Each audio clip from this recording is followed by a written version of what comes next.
Chapter 14 of The Demon Dentist. Alfie galloped around the next corner and tripped over a school bag. With both his eyes still intact, he fell towards a door that was ajar and landed in a heap on the floor of the science laboratory. The poor elderly teacher, Miss Hare, was slap bang in the middle of a delicate experiment involving magnets and a ball bearing. When Alfie crashed through the door, she dropped her large box of ball bearings. It smashed to the floor. Within seconds was awash with hundreds and hundreds of tiny bouncing metal balls. As Alfie climbed to his feet, a huge number of them rolled under his shoes at speed. Soon it was like he was wearing a set of roller skates, which had a crazed mind of their own. The boy started rocking and rolling all over the classroom, as if he were very drunk. The prim and proper Miss Hare shouted, "You boy, come here!" She made a dash for him. However, the ball bearings spun under her shoes too. She started sliding around her classroom like an emu on ice. Unable to stop herself, Miss Hare tumbled through the air. The science teacher's legs were now where her arms had been. Worse than that, her knickers were where her head had been. Miss Hare had flashed her knickers to the entire class. The pupils, who had been expecting nothing more exciting that afternoon than seeing some ball bearings roll slowly towards a magnet, exploded with laughter. Now they had a good look at their teacher's knickers. And these were no ordinary knickers. Oh no, these knickers were rather large and rather frilly, almost Victorian-y. Their laughter turned to gasps as an outsized lady on the undersized moped knocked the door off its hinges as she exploded through it. Winnie revved the engine until it roared. "Get on the back of my bike, boy!" Just then Mr. Snood and his drama students caught up. They crowded around the doorframe so that they could watch the impro continue to unfold. "No," shouted Alfie. "Never!" What did I tell you last term?" commented the drama teacher to his students. "Important rule of impro. Anybody? No? In an impro, always say yes. Saying no is an impro no-no." Alfie made a dash to the left and the bike lurched to the left. He made a dash to the right and the bike lurched to the right. And then he dived down on his hands and knees to try and scuttle to the door under the rows of desks and schools. By this time, Miss Hare, now completely red-faced at the incident that would surely live in school legend forever as Knickergate, had righted herself, smoothing down her pleated tweed skirt as if nothing had happened. She took off after Alfie too. The science teacher grabbed the back of his blazer, her hands gripping onto the cloth with all her might.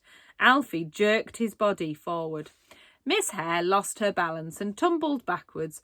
Once again, those knickers that seemed to have travelled through time now travelled through space as well. This was Knickergate 2, or Knickergate, the sequel, as it would surely be known. Winnie skidded back over to the classroom door on her moped so she could block Alfie's way out. "Give up, child! No! You can't go on running forever. And you can't go on, Alfie desperately searched for the right word. "Mopeding forever." He never found it. The boy had no way out. The door was blocked by Snood and his herd of drama students. Jumping out of a window wasn't an option, as it was 3 stories down. Alfie was trapped. Chapter 15. Bobsleighing down the stairs. Alfie wasn't going to go down without a struggle. He leapt onto the teacher's desk at the front of the class, landing beside a tray with some magnets on it, next to another box full of ball bearings. In that instant, a daring plan flickered across the boy's mind. First, he hurled the box to the floor, scattering the ball bearings. Next, he grabbed the tray and held it to his chest. Last, he launched himself onto the ball bearings and shot across the classroom floor. It was as if he were a one-man bobsleigh team. Alfie whizzed under the legs of Snood and shot straight out the classroom door. The ball bearings spilled down the corridor, and Alfie, still lying on the tray, found himself sliding at speed along it. Looking back, he saw Snood and his pupils with ball bearings trapped under their feet, trying desperately to remain upright. As Snood was rolling over, he called out, "Roll with the impro!" The tray careered past classrooms before it reached the top of the huge central staircase. Oh no, thought Alfie as he closed his eyes. The tray clunk, clunk, clunked down the stairs, each step shaking his bones. Tut, tut, tut. Winnie's moped was gaining on him, with Hare, Snood and their collective classes in pursuit. Just as the tray had reached a speed where it was impossible for Alfie to stop it, he spotted a figure at the bottom of the stairs. It was the headmaster, Mr. Gray, no doubt retreating to the safety of his office.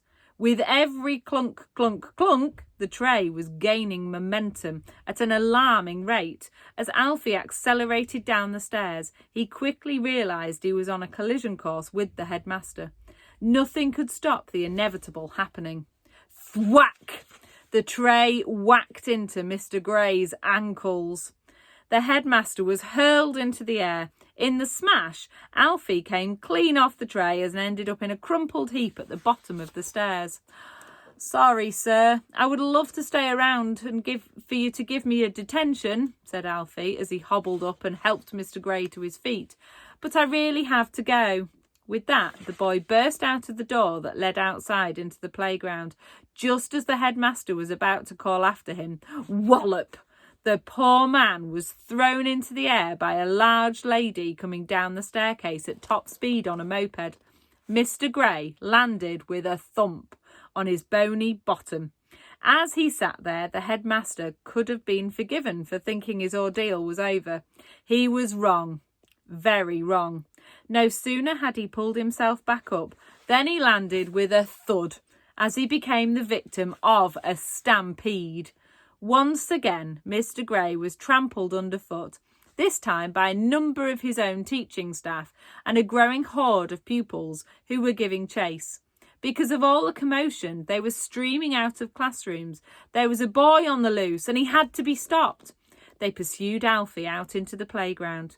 Next, the dinner ladies joined in. They trundled out of the dining hall fast as their chubby little legs would carry them, angrily brandishing their ladles. The caretakers stopped raking leaves in the car park and became part of the mob, waving his rake wildly in the air. "Imaginative use of a prop," commented Snood. Even the ancient secretary, Miss Hedge, shuffled out on her Zimmer frame. "I'll get him," she cried, hobbling along way behind the throng, travelling slower than the speed of treacle. Leading the rabble was Winnie, racing after Alfie on her moped. "Stop that boy!" she shouted. But the boy kept running. Alfie ran and ran and ran. He was not naturally sporty, and he'd never run so fast in all his life. Disappointment set in that this moment wouldn't somehow count in the Olympics. Surely he was breaking a world sprint record. Glancing back, Alfie saw there were now hundreds of people chasing after him. It was one boy against an army, but he wasn't giving up yet. Ahead of him, he saw the huge iron gates that led out onto the main street. Surely the whole school won't follow me out there, thought Alfie. He was wrong.